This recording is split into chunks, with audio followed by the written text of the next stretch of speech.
এবার সাকিবকে পাল্টা জবাব দিলেন আসিফ মাহমুদ সজীব ভুঁইয়া। সাকিব আল হাসানের এক পোস্ট থেকে যে বিতর্কের সূত্রপাত সেটা চলছে আজও।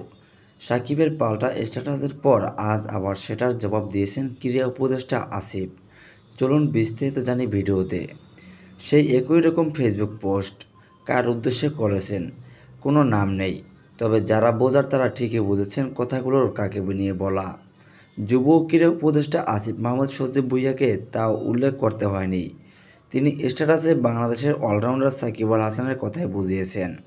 গতকাল 28 সেপ্টেম্বর সাকিব আল হাসানের এক পোস্ট থেকে যে বিতর্কের সূত্রপাত সেটা চলছে আজও। সাকিবের সেই পোস্টের পর আসিফ মাহমুদ সজীবের স্ট্যাটাস, তারপর সাকিবের পাল্টা স্ট্যাটাসের পর আজ আবার সেটার জবাব দিয়েছেন আসিফ। আজ বিকেল 5টার দিকে আসিফ মাহমুদ নিজের ফেসবুকে লিখেছেন, ভাইয়া আমাকে জোর করে নমিনেশন দেওয়া হয়েছিল, আমি শুধু নির্বাচনটাই করেছিলাম, আওয়ামী লীগের দলীয় রাজনীতিতে জড়াইনি আমি। এটুকু লেখার পর আসিফ ইংরেজিতে যোগ করেন ইউ নো হুম, মানে কথাগুলো কার সেটা আপনারা সবাই জানেন।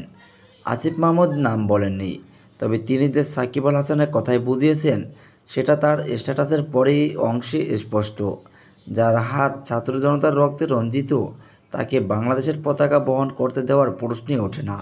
বোর্ডের কর্তারা একাধিকবার রাজনৈতিক অবস্থান পরিষ্কার করতে বললেও তা না করে এবং খুনিদের এন্ডোর্স করা ছাড়াও শেয়ার মার্কেট কেলেঙ্কারি, মানি লন্ডারিং, ফাইন্যান্সিং ফ্রড, এরা কাউকে কে শুধু ভালো ক্রিকেটার বলেই পুনর্বাসন করতে হবে। আইন সবার জন্য সমান, ফেস ইট। সাকিব আর আসিফের এই পাল্টাপাল্টি শুরু গতকাল সাকিবের একটি স্ট্যাটাসের সূত্র ধরে। গতকাল রাত 9টার দিকে সাকিব ফেসবুকে একটি ছবি পোস্ট করেন, যেখানে তাকে গত বছর গণ অভ্যুত্থানের পর পলাতক সাবেক প্রধানমন্ত্রী শেখ হাসিনার সঙ্গে দেখা যাচ্ছে। ছবির ক্যাপশনে সাকিব লিখেছেন, শুভ জন্মদিন আফা। সাকিবের সেই স্ট্যাটাসের পর গতকাল রাত 10টার দিকে ক্রীড়া উপদেষ্টা আসিফ মাহমুদ সজীব ভুঁইয়া ফেসবুক স্ট্যাটাস দেন, একজনকে পুনর্বাসন না করার সহস্র গালি দিয়েছে আপনারা আমাকে, but I was right and of the discuss. পরে গতকাল রাত 11টা 20 মিনিটের দিকে সাকিব নিজের ফেসবুকে লেখেন, যাক শেষমেশ কেউ একজন স্বীকার করে নিলেন যে তার জন্য আমার আর বাংলাদেশের জার্সি গায়ে দেওয়া হলো না, বাংলাদেশের জন্য খেলতে পারলাম না। এটার জবাবই হয়তো আজ নিজের স্ট্যাটাসে দিলেন হাসিব।